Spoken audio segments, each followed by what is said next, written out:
नमस्कार, आपके साथ मैं हूं समीर अब्बास, मेरे साथ निधि वसंतानी मौजूद हैं। यूसीसी यूनिफॉर्म सिविल कोड समान नागरिक संहिता, इसे लेकर एक बार फिर तमाम तरह के बयानात हमारे सामने हैं और ऐसा लग रहा है कि यूसीसी लागू करने वाला गोवा के बाद पहला राज्य बन जाएगा उत्तराखंड। और इस मायने में यह अहम होगा कि यहां पर जो ड्राफ्ट अमल में लाया जाएगा वो नजीर बनेगा देश के बाकी राज्यों के लिए भी। इसके आसार हैं यूसीसी और साथ ही साथ सीएए 2024 के लिए क्या गेम चेंजर साबित होने जा रहे हैं। ये मुद्दे 2024 के लोकसभा चुनाव से पहले यूसीसी और सीएए का मुद्दा गर्म हो गया है। हालांकि अभी केंद्र सरकार की तरफ से ना तो यूसीसी और ना ही सीएए पर कोई औपचारिक घोषणा हुई है, बावजूद इसके सियासत चरम पर है। जी हां, क्योंकि उत्तराखंड के मुख्यमंत्री पुष्कर सिंह धामी ने यह ऐलान कर दिया है और ये ऐलान ये कि उनकी सरकार यूसीसी को लेकर एक्शन में है, कार्रवाई हो रही है। तो उधर केंद्रीय मंत्री शांतनु ठाकुर ने अगले हफ्ते सीएए लागू करने का दावा कर दिया है, जिसके बाद सवाल उठ रहे हैं कि क्या उत्तराखंड में यूसीसी देश के लिए एक ट्रेलर है और क्या 2024 के लिए यूसीसी और सीएए का दांव दरअसल खेला जा रहा है। क्या ये गेम चेंजर है? क्या राज्यों के जरिए यूसीसी लागू करने का प्लान तैयार किया जा रहा है कि राज्यों में लागू कर दिया जाए और फिर वो अड़चन सब हट जाएगी और फिर केंद्र में आ जाएगा। तो एक बड़ा गेम चेंजर के तौर पर सवाल उठ रहे हैं कि क्या इसे दांव के तौर पर सामने रखा जा रहा है। और बड़ी खबर से कर रहे हैं शुरुआत। खबर क्या है ये देख लीजिए। उत्तराखंड में जल्द लागू हो सकता है UCC uniform civil code. Uttarakhand के मुख्यमंत्री पुष्कर सिंह धामी का जो बयान है इसे लेकर वो बहुत महत्वपूर्ण है। यूसीसी पर कमेटी ने अपना काम पूरा कर लिया है, यानी जो कमेटी बनाई गई थी जिसके जिम्मे ये बड़ी जिम्मेदारी सौंपी गई थी कि वो ड्राफ्ट बनाए और पूरा खाका यूसीसी का सामने रखे, उसका काम पूरा हो गया है। कमेटी 2 तारीख को ड्राफ्ट सौंप देगी और इस ड्राफ्ट के आकलन के बाद मंत्रिमंडल में इस ड्राफ्ट को लाया जाएगा। विधेयक बनने की दिशा में कार्यवाही को आगे बढ़ाएंगे और जल्द से जल्द यूसीसी लागू करेंगे, ये कहा है पुष्कर धामी। जस्टिस रंजना प्रकाश देसाई जी की अध्यक्षता में कमेटी बनी। कमेटी ने अपना काम पूरा कर लिया है और उन्होंने हमको बताया है कि 2 तारीख को वो हमको ड्राफ्ट दे देंगे और उनका ड्राफ्ट देने के बाद उसका आकलन करेंगे, उसको मंत्रिमंडल में लाएंगे। उसके बाद विधानसभा में जो विधेयक बनने की दिशा में, एक्ट बनने की दिशा में जो कार्रवाई होती है उस कार्रवाई को हम आगे बढ़ाएंगे। और हमारे साथ इसी मुद्दे पर बात करने के लिए समाजवादी पार्टी के सांसद एसटी हसन लाइव जुड़ रहे हैं। एसटी हसन साहब, स्वागत है आपका टीवी 9 भारतवर्ष पर। सबसे पहले मैं ये जानना चाहूंगा, क्योंकि देखिए अब कवायद बहुत तेजी से आगे बढ़ती हुई नजर आ रही है, खास करके उत्तराखंड में यूसीसी लाने की तैयारी है, इसे आप कैसे देखते हैं और क्या वाकई इस देश के लिए यूसीसी जरूरी है?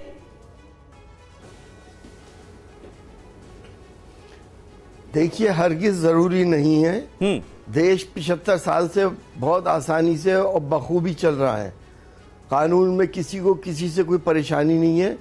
अगर मुसलमानों के अपने पर्सनल कानून हैं जिसकी इजाज़त संविधान देता है, उसको ख़त्म करके मुसलमानों की दिल आज़ारी करने की क्यों कोशिश की जा रही है? हम ये जानते हैं कि जो कुरान पाक ने हमें हिदायत दी है मुसलमानों को, अगर उसमें कोई भी इफ एंड बट किया जाता है तो हमारे लिए एक्सेप्टेबल नहीं है। आप इसे बार बार सिर्फ और सिर्फ मुसलमानों से क्यों जोड़ते हैं? समान नागरिक संहिता मतलब देश के हर नागरिक के लिए एक सिविल कानून। क्या जब बात होती है एक देश एक कानून के लिए, कानून सबके लिए बराबर हो, चाहे वो क्रिमिनल कोड हो या फिर सिविल कोड हो, तो इसमें दिक्कत क्या है? और इसे सिर्फ मुसलमानों से जोड़कर क्यों देखा जाता है कि भाई मुसलमान इसके लिए तैयार नहीं? टारगेट तो मुसलमान ही है ना, और बाकी लोग चाहे वो आदिवासी हो या और लोग हो जिनके अपने पर्सनल लॉज हैं, वो इसके खिलाफ खुद आवाज उठाएंगे। कोई भी शख्स अपने उन लॉज की खत्म करने को, हर चीज को मना करेगा जिससे दूसरे को कोई नुकसान ना हो रहा हो। अगर दूसरे को नुकसान नहीं है तो आपको परेशानी क्या है? आपको मालूम है इस देश में इस वक्त टारगेट कौन किया जा रहा है? तो मुसलमानों को फिक्र इस बात की भी है और हम लोगों को इस बात की भी है कि हम कुरान पाक की रूह से उसकी हिदायत के ऊपर अमल करने की कोशिश करते हैं और वो कानूनों को फॉलो करते हैं जो कुरान ने हमें कानून अपने हिसाब से दिए हैं। नहीं, यही तो बात हो रही है कि यूनिफॉर्म सिविल कोड अगर आने वाले वक्त में कानून की शक्ल अख्तियार कर लेता है हसन साहब, तो फिर तो वो सबके लिए मान्य होगा। और एक बड़ा विचार जो है वो इस देश में ये भी है कि किसी धार्मिक ग्रंथ से जो देश है वो गवर्न नहीं होना चाहिए, बल्कि संविधान से होना चाहिए। और अगर कानून में यूसीसी का प्रावधान हो जाता है, पूरे देश में एक सिविल कानून का प्रावधान हो जाता है, तो फिर वो तो हर किसी को मान्य होगा। अगर मैं हिंदू भाइयों से ये कहूं कि आपकी बॉडीज को जलाया ना जाए, उसे भी दफन किया जाए, तो क्या मानेंगे? हसन साहब, हर रिलीजन के अपने कानून होते हैं, अपने कस्टम्स होते हैं। हर रिलीजन ने वे ऑफ लाइफ बताया है। अगर मैं ये कहूं कि शराब पीने लगो एक मुसलमान से, तो ये इस्लाम के खिलाफ है। झूठ मत बोलो, जुआ मत खेलो, कम मत तोलो, किसी का दिल मत दुखाओ। अगर इसके खिलाफ मैं काम करूंगा तो मैं मुसलमान कैसा हूं? तो वो देखिए, जिंदगी चलती है हमारे संविधान में धार्मिक कानूनों से। जी, आप बेशक अपनी बात रख रहे हैं कि हर रिलीजन में, हर धर्म में अपने अपने नियम कानून हैं, लेकिन हमारा संविधान इस बात की इजाज़त देता है कि इक्वालिटी भी है, वो समानता भी है। तो जो नागरिकों के पास इक्वालिटी आनी चाहिए वो शायद इसके ज़रिए ही आनी चाहिए। देखिए, देश के 17 राज्यों में बीजेपी की सरकार है, या फिर बहुमत वाली है या सहयोगियों के साथ है। क्या राज्यों के जरिए ये तैयारी चल रही है और आप इस पर सहमत होंगे? मैं ये पूछ रहा हूँ, उसकी जरूरत क्या है इस वक्त? आपको जरूरत ही महसूस नहीं होती? 70 साल से चल नहीं रहा है, स्मूथली नहीं चल रहा है। क्या देश स्मूथली चल नहीं रहा है? 75 साल होगा आजादी को, पर्सनल लॉज को कानून ने अपना दर्जा दिया है हर मजहब के। तो आखिर ये छेड़छाड़ करने की जरूरत क्या है? ये एक मौजूद सवाल आप उठा रहे हैं और आप जिक्र ये भी कर रहे हैं कि मुसलमानों के लिए ये ठीक नहीं होगा। मुसलमानों का जहां तक सवाल है, एक साथ 4 शादियां मुसलमान कर सकते हैं, बाकी धर्म से अगर आप ताल्लुक रखते हैं तो नहीं कर सकते। आपको लगता है कि ये जो असमानता है कानून में वो ठीक है और ये जस्टिफाइड है, इस पर रोक नहीं लगनी चाहिए? देखिए, मैं पूछ रहा हूं, अगर एक बीवी बहुत बीमार है, बच्चे पैदा नहीं कर पा रही है या बहुत करप्ट है, तो उस दूसरी शादी करने में क्या परेशानी है? या बीमार बीवी से इजाजत लेके दूसरी शादी करी जाए तो क्या परेशानी है? अब क्या हो नहीं रहा है? तो तलाक, हिंदू भाई दूसरी शादी नहीं कर अगर रहे? शादी के नियम तय हो तो तलाक के भी तो नियम तय होने चाहिए हसन साहब। हर धर्म में वो समानता नहीं आनी चाहिए? आपको लगता है? सब चीजें तय हैं, सब चीज। देखिए, इस्लाम में तलाक के नियम अलग हैं, हिंदू भाइयों में तलाक होती ही नहीं है। तो नियम कैसे आप तय कर लेंगी जब मजहबी अलग अलग, इतनी बड़ी डिस्पैरिटी है? तो हिंदू भाइयों में और मुस्लिम लॉज में अलग सिस्टम है। मुसलमानों में बीवी भी खुला ले सकती है, तलाक दे सकती है। ठीक है, बीवी को खुला लेने का अधिकार है, वो बिल्कुल सही आप बता रहे हैं। लेकिन आपने जो अभी 4 शादियों वाला जिक्र किया, उसमें पहली बीवी से इजाजत की जरूरत तो है नहीं।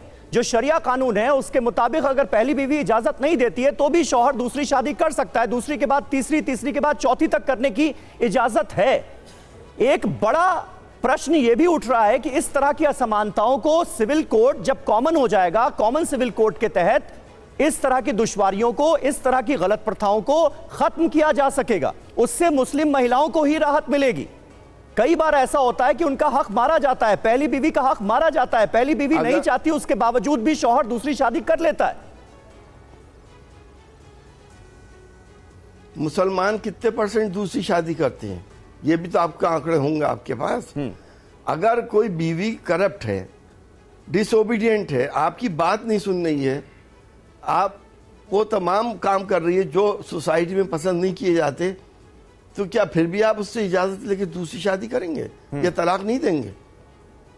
तो ये देखिए, सर्कमस्टांसेस, नहीं हसन साहब, इसके जिंदगी लिए में तो क्या-क्या तलाक का आते अधिकार हैं, है ही। उस पे भी तो डिपेंड अगर कोई करता है। बीवी अगर अपने हस्बैंड को परेशान कर रही है तो तलाक का अधिकार तो है, ये तलाक तो हो ही सकता है। लेकिन एक बीवी के रहते हुए दूसरी शादी, दूसरी के रहते हुए तीसरी शादी, तीसरी के रहते हुए चौथी शादी, ये कहां तक जायज है? इसको कैसे जस्टिफाई किया जा सकता है? वो भी तब जबकि जो पहली बीवी है उसकी मर्जी नहीं है। देखिए, अगर पहली बीवी की मर्जी नहीं है तो फिर दूसरा निकाह नहीं करना चाहिए। मौलाना लोग यही बताते हैं। मौलाना लोग ये भी जस्टिफाई करते हैं कि कुरान में जहां तक दूसरी शादी का जो हक दिया गया है उसके लिए पहली बीवी की इजाजत की जरूरत नहीं है। नहीं, मौलाना लोग कहते हैं पहली बीवी की इजाजत की जरूरत है। लेकिन ये और फिर बीवी कौन कितनी कर रहा है, आप ये तो देखिए ना। हसन साहब, आप कह रहे हैं मौलाना लोग कहते हैं, यही बात अगर संहिता में आ जाएगी, आप कहते हैं मौलाना लोग कहते हैं, धर्म कहता है तो ये, मैं नहीं, देखिए, तो अगर ये बात संहिता में आ जाएगी, कानून में आ जाएगी, तो आपत्ति क्या है? यूनिफॉर्मिटी की आपत्ति क्या है? मैं आपसे मैं ये पूछना चाह रहा हूं, आपने बेगैरती बेहयाई आम कर दी, आपने लिविंग रिलेशनशिप आम कर दी, एक के साथ रहे या चार के साथ रहे या 10 के साथ रहे, आपको दूसरी भी निकाह करने में क्यों परेशानी हो रही है फिर? हाँ, अब आपने असल बात कही कि पहली बीवी के रहते अगर कोई दूसरी शादी कर भी लेता है उसकी मर्जी के खिलाफ भी, तो भी उसमें कोई दिक्कत नहीं है। और ये हक जो है ये मुसलमान शौहरों के पास बरकरार रहना चाहिए, इसलिए नहीं चाहते आप कि यूसीसी जो है वो लाया जाए। देखिए, अब तो हिंदुस्तान में सबको यह हक है कि चाहे वो 4 रखें या 10 रखें, लिविंग रिलेशनशिप को कानूनी दर्जा दे दिया गया है। उस पे तो आप लोग बोलते नहीं हो। आप यही हमारी रिलेशनशिप की बात कर रहे हैं, हम शादी की बात कर रहे हैं। शादी जो है वो सिर्फ एक प्रथा नहीं है ना, शादी तो एक कानूनी अधिकार भी है, हम उसकी बात कर रहे हैं। लिव इन रिलेशन का जहां तक सवाल है, अगर लड़का लड़की बालिग हैं तो वो एक दूसरे के साथ रह रहे हैं या नहीं रह रहे हैं, ये उनकी अपनी मर्जी हो सकती है। हम तो कानूनी अधिकार की बात करें, आप सामाजिक समस्याओं की बात ना करने लगी ना। अच्छा, तो चलिए, वो उनकी मर्जी है। अब मेरी मर्जी है कि मैं दूसरी शादी कर रही हूँ, आपको क्या परेशानी? लेकिन हसन साहब, एक बहुत वाजिब सवाल नाइंसाफी का है ना। पहली बीवी के साथ नाइंसाफी जो है वो नहीं होनी चाहिए, क्योंकि वो तो कानूनी बाध्यता भी है ना एक तरह की। अगर आपने शादी की है किसी से तो उसके साथ नाइंसाफी ना हो। ये आप बिल्कुल सही कह रहे हैं जी, कुरान में यही हुक्म है बिल्कुल कि नाइंसाफी आप नहीं करेंगे पहली बीवी के साथ। लेकिन होती है ना, अगर आप लेकिन होती है ना, और उस नाइंसाफी को आप भी गलत मान रहे हैं, तो वो अगर खत्म हो जाएगी तो ये तो अच्छा होगा ना मुस्लिम महिलाओं के लिए।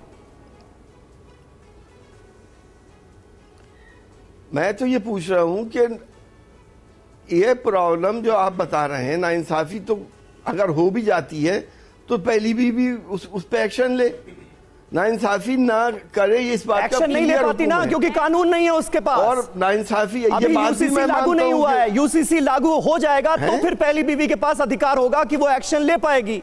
जैसे ट्रिपल तलाक कानून आने के बाद अधिकार मिला ना, फिर ट्रिपल तलाक पर रोक लगी ना, नाइंसाफियां बंद हुई ना। पहली अगर आपके पास यूसीसी आ गया और एक ही शादी की इजाजत मिली जी, तो जिसके औलाद नहीं हो रही है वो क्या करेगा?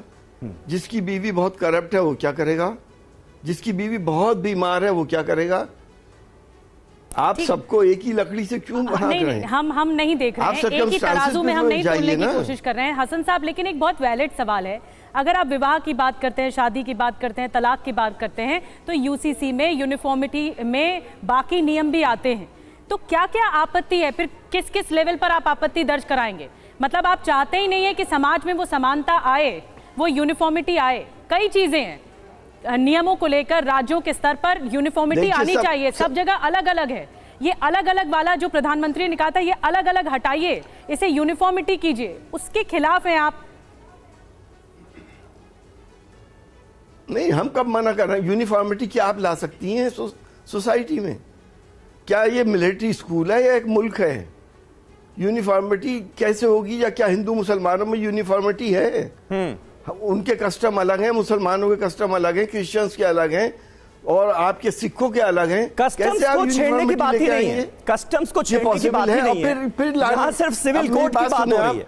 ऐसा नहीं है कि यूसीसी आ जाएगा तो फिर मुसलमान जो हैं वो निकाह नहीं पढ़वा पाएंगे, उनको कोर्ट के जरिए शादी करनी पड़ेगी, ऐसा नहीं है ना। सिविल ये भटकाने की कोशिश भी मुझे लगता है नहीं होनी चाहिए।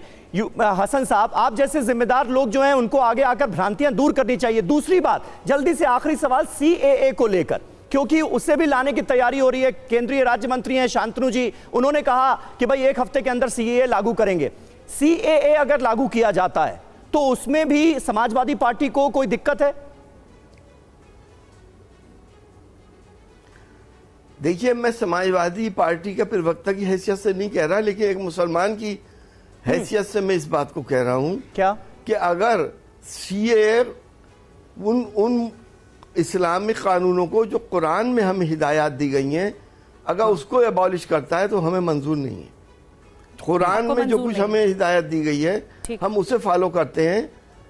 कुरान की हिदायत जो है सीए क्यों लाया गया है और मानते चले आ रहे हैं। हसन साहब, जो मानते मूल बात है, सीए क्यों लाया गया है? हमारे जो पड़ोसी मुल्क हैं वहां के माइनॉरिटीज को यहाँ की सिटीजनशिप देने के लिए यह कानून लाया गया।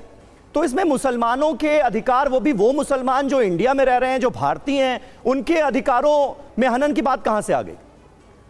मैं आपसे कह रहा हूं, सीए की बात आप अगर कर रहे हैं जी, यूसीसी की बात नहीं कर रहे। हाँ। सीए में हिंदू मुसलमान के नाम पे क्यों कानून बनाया गया? क्या एक पाकिस्तान से प्रताड़ित होकर मुसलमान हिंदुस्तान में नहीं आ सकता? क्या बांग्लादेश से प्रताड़ित मुसलमान हिंदुस्तान में नहीं आ सकता? सिर्फ मुसलमान को आप नागरिकता नहीं देंगे, बाकी सबको दे देंगे। क्या ये हिंदुस्तान के फेडरल स्ट्रक्चर के मुताबिक है? क्या ये जो हमारा कानून है जिसमें सबको धर्म के हिसाब से कोई डिस्क्रिमिनेशन नहीं किया जाता, तो आपने मुसलमानों को स्पेशली इससे अलग कर दिया? हसन साहब, लेकिन ये भी तो आप देखिए कि हमारे पड़ोस में चाहे बांग्लादेश हो या फिर पाकिस्तान हो, अफगानिस्तान हो, वहां पर मुसलमान माइनॉरिटी में थोड़ी हैं। वहां पर माइनॉरिटीज के साथ जो परसिक्यूशन हो रहा है, जो प्रताड़नाएं हो रही हैं, उसके मद्देनजर यह कानून बनाया गया है ना। और ये कानून तो नागरिकता देने वाला कानून है। इसे कुछ लोगों ने ऐसे प्रचारित कर दिया कि मानो ये नागरिकता छीनने वाला कानून है। तो अगर आप रोहिंग्या की बात करते हैं तो फिर तो वो जांच की बात आती है।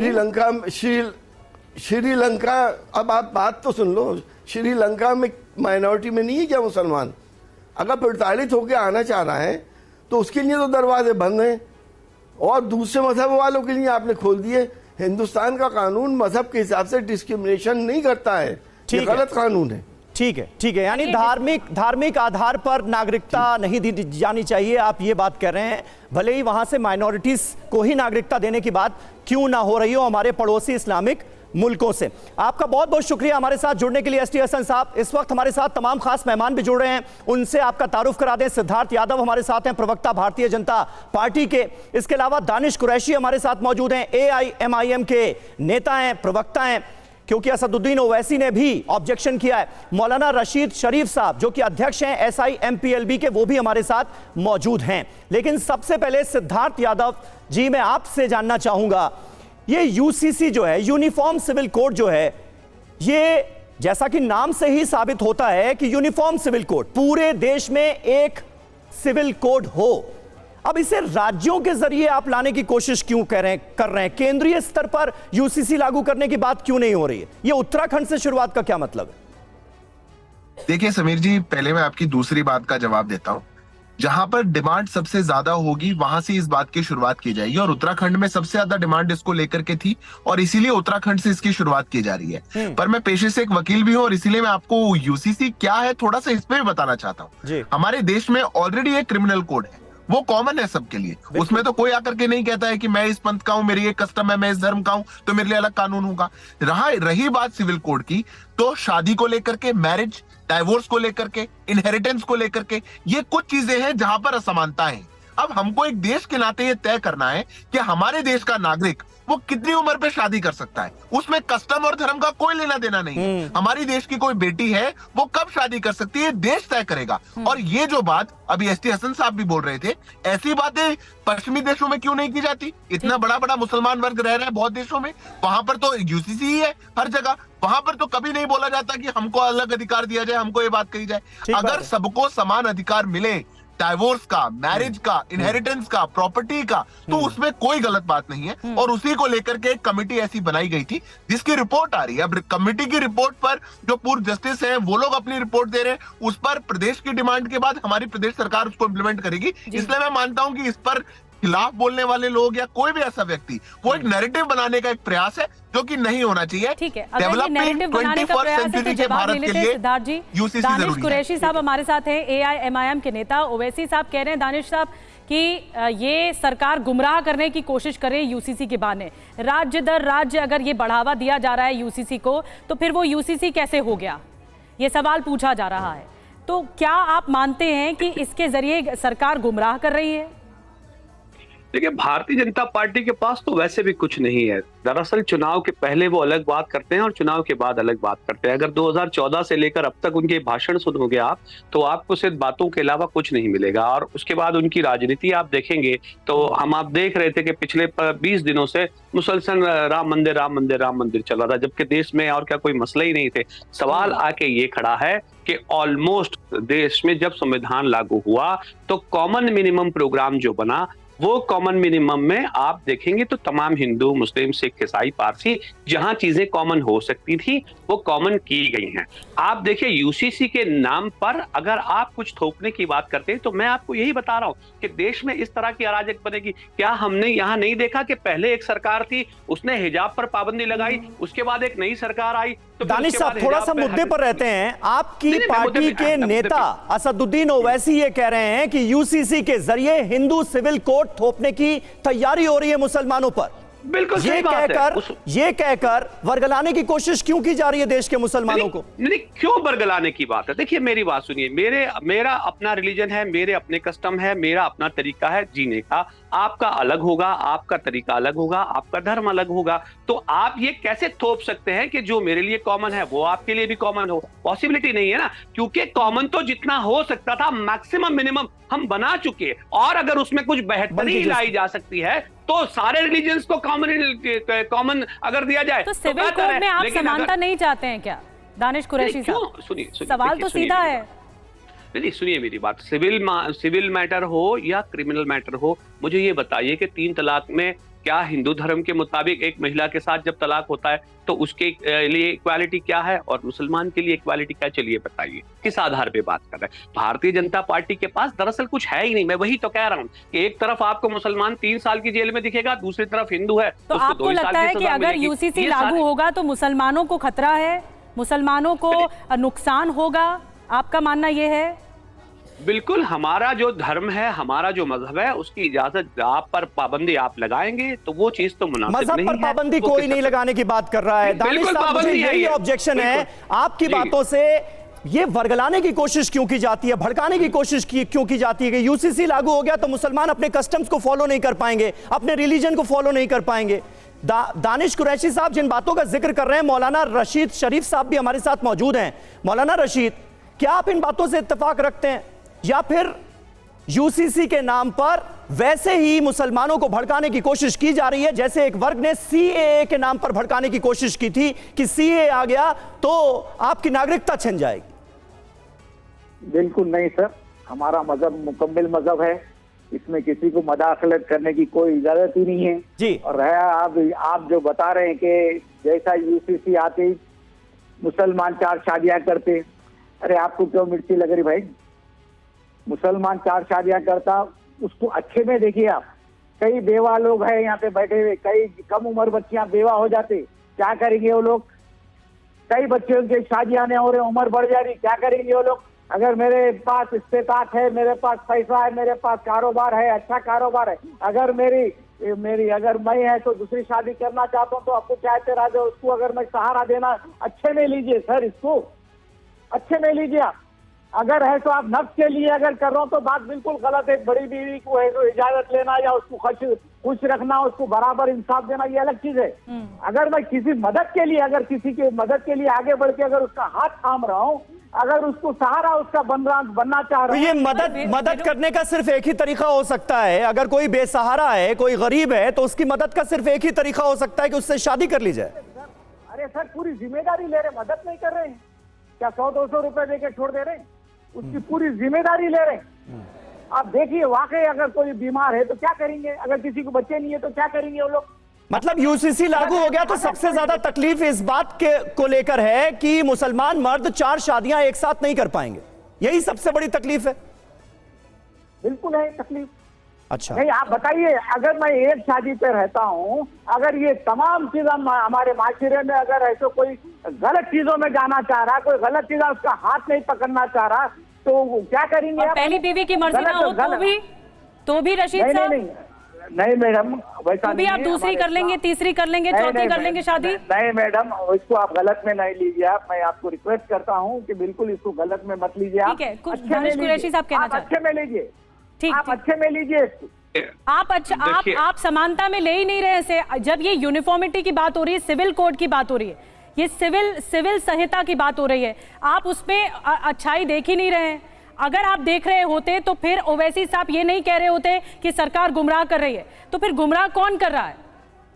क्या आपकी ड्यूटी नहीं बनती है कि आप प्रतिनिधित्व करें, इस बात के लिए समझाने के लिए, बरगलाने की कोशिश ना करें? नहीं मैडम, एक बात मैं आपको बताना चाह रहा हूँ। बताइए कितने % है, कौन 2 शादियां 3 शादियां कर रहे हैं? खुद असद साहब बोले। ठीक है सिद्धार्थ यादव जी, मौलाना साहब ने तो खुलकर कह दिया कि अगर यूसीसी लागू होता है तो सबसे बड़ी दिक्कत यह है कि 4 शादियों वाला अधिकार जो मुस्लिम मर्दों को मिला हुआ है एक साथ, वो चला जाएगा। ये सबसे बड़ी दिक्कत है। हाँ बिल्कुल जाएगा समीर जी, बिल्कुल जाएगा। और इसलिए इनको समझ आना चाहिए कि ये जो बातें यहाँ पे बैठ के कर रहे हैं नेशनल टेलीविजन पे, हम जिम्मेदारी लेंगे, हम ये लेते हैं, कोई बीमार है, अरे वो सिर्फ मुसलमान बच्ची नहीं है, वो भारत की नागरिक भी है। और भारत देश का कानून तय करेगा कि वो क्या करेगी और क्या नहीं करेगी। आप तो चाहते ही है कि वो गरीब रहे, मजबूर रहे, कि आप 4 शादियां कर लें। ये कैसी आपकी मर्दानगी है कि आप यहाँ पर बैठ के करें? कभी मुसलमान बच्ची की बात कही जाएगी या नहीं कही जा रही है कि मुस्लिमों को नुकसान तो होगा ही, जो मुस्लिम पक्ष की तरफ से कही जा रही है, लेकिन ट्राइबल्स को, आदिवासियों को और ज्यादा नुकसान होगा। ये कैसे, इस तर्क को कैसे आप, इसका जवाब कैसे देंगे? दिव्या जी, ये बिल्कुल फॉल्स नैरेटिव है। देखिए यूसीसी में मैंने आपको शुरुआत में बताया 3 ही चीज हैं, मैरिज, डाइवोर्स एंड इनहेरिटेंस। ये 3 ही तो कानून है। अगर ये कह दिया जाएगा कि बच्चों को और बच्चियों को, लड़कों को और लड़कियों को समान अधिकार, वो किसी भी धर्म से आते हैं उनको मिलेगा, इसमें क्या गलती है? या फिर उनको शादी का और तलाक का अधिकार एक होगा, तो उसमें क्या गलती है? अब ये जो कुछ पक्ष है, ये एक वर्ग है हमारे देश में जो चाहता है हम 4 शादियां कर लें, जो चाहता है कि हमारी ये जो एक पेट्रियार्कल सोसाइटी का वो बना जा रहा है, वो बना रहे। और ऐसा नहीं है कि ये पहली बार हो रहा है। देखिए, हिंदू पक्ष में भी ऐसी प्रथाएं थी, पर उसको हिंदुओं ने अपने समय के साथ बदलाव करते हुए समाज में उनको बदल दिया। पर ये जो एक पक्ष है हमारे देश में, कट्टरपंथी मुसलमान पक्ष जो है, छोटा सा वर्ग मुसलमान वर्ग में, वो एक तो चाहता नहीं कि ये कट्टरपंथी बदलाव हो। मुस्लिम वर्ग है, लेकिन दूसरा मैं जिक्र करना चाहूंगा गोवा का, जहां पर कहने को तो कॉमन सिविल कोड है, लेकिन वो पुरानी व्यवस्था पुर्तगालियों के समय की आज भी लागू है, जहां पर किसी भी धर्म का, यहां तक कि मुसलमान भी 2 शादी एक साथ नहीं कर सकते, लेकिन हिंदुओं को अधिकार है कुछ कंडीशंस के साथ। और वो कंडीशंस भी ऐसी हैं जो आप अभी बात कर रहे थे, पितृसत्तात्मक जो हमारा देश है उसके हिसाब से बनाई गई व्यवस्था लगती है। यानी 30 साल तक अगर बेटा पैदा नहीं हो रहा है, कोई महिला पैदा नहीं कर पा रही है, तो फिर हिंदू मर्द को भी दूसरी शादी का अधिकार मिल जाता है। तो फिर बराबरी हो तो फिर सबके लिए हो ना। यूनिफॉर्म सिविल कोड आए तो वो सही मायने में यूनिफॉर्म हो ना। देखिए समीर जी, बिल्कुल आपने ठीक बात कही। तो उसको कह डिफेंड कौन कर रहा है? कौन कह रहा है कि जो ये बदलाव की शुरुआत हो रही है, जो चर्चा हो रही है, ये एक सामाजिक बदलाव की बात है, ये वहां पे नहीं की जाएगी। आज राज्य दर राज्य अगर इस पर चर्चा कर रहे हैं, अपनी कमिटीज बना रहे हैं, इस बदलाव को लेके आ रहे हैं, तो बदलाव हर तरफ केंद्र स्तर पर बात कीजिए ना, राज्यों के जरिए वाया क्यों हो रहा है, उसको लेकर के भी डिफेंड किया जा रहा है। फिर मूल सवाल यहाँ पर फिर केंद्र स्तर पर बात होनी चाहिए, राज्यों के तरह वाया क्यों हो रहा है यूसीसी का जो आगे कार्रवाई हो रही है? देखिए, इसमें 2 बातें बहुत जो समझने की हैं। पहली बात तो यह है कि इसमें बहुत सारे लीगल एस्पेक्ट्स वो हैं जो स्टेट लिस्ट के अंडर आते हैं, और इसीलिए राज्य जो कि कानून का पालक है, अपने जो शासन में कानून का पालक राज्य सरकार है अपने राज्य के अंदर, वो ये तय करेगी कि हमारे राज्य के जो नागरिक हैं वो किस कानून के अंतर्गत उनको आगे बढ़ना है, उनका जो अनुपालन है वो कैसे हो पाएगा। और इसीलिए राज्य सरकारें इसमें आगे आ रही हैं और ये पहल की शुरुआत है। अगर सभी राज्य सरकारें साथ लेकर के आएंगी और उसको लेकर के एक देशव्यापी कानून की भी आवश्यकता रहेगी, कभी उसको खराब नहीं कहा गया है, पर हम समाज में ठीक है यानी एक उत्तराखंड को एक नजीर बनाने की कोशिश की जा रही है। यहां पर ड्राफ्ट सबसे पहले लाया जाएगा, अमल में लाया जाएगा यूसीसी को, और उसके बाद फिर देश के बाकी राज्यों में इसे लागू किया जाएगा। ये कुल मिलाकर तैयारी नजर आ रही है। वहीं यूसीसी पर केंद्रीय मंत्री गिरिराज सिंह का बयान आया है, उत्तराखंड में सही समय पर आएगा यूसीसी। उत्तराखंड के सीएम की पूरी तैयारी है, ये उन्होंने कहा है। सुनिए जरा। वहां के मुख्यमंत्री पूरे तौर से उत्तराखंड के मुख्यमंत्री सजग है और वो कानून समय वहां आएगा। रोहिंग्या टाइप के लोगों को बुरा लगेगा, जिसको लोग अपने कलेजा में सटा के रखे हैं उन लोगों को बुरा लगेगा। सीएए लाने की असल वजह यह है कि हिंदुस्तानी मुसलमानों को गैर मुल्की करार देना है और मुसलमानों पर जुल्म सितम ढाने हैं। इसलिए ये तमाम काम किए जा रहे हैं और इसका भरपूर विरोध किया जाना चाहिए। और जब तक हम हैं इस किस्म के कवानीन और इस किस्म के बिलों की हम भरपूर मजम्मत और मुखालफत करते रहेंगे। को आपने सुना और साथ ही गिरिराज सिंह को भी आपने सुना।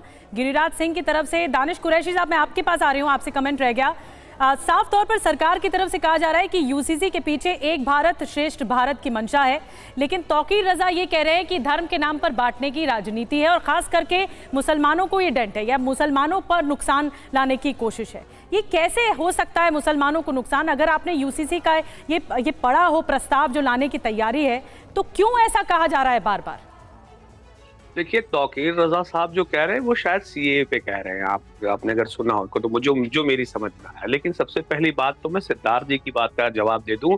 उनको बड़ी चिंता है मुस्लिम बहनों की, लेकिन मुझे अफसोस है कि शायद बिल्किस बानो जो थी वो शायद मुसलमान नहीं थी।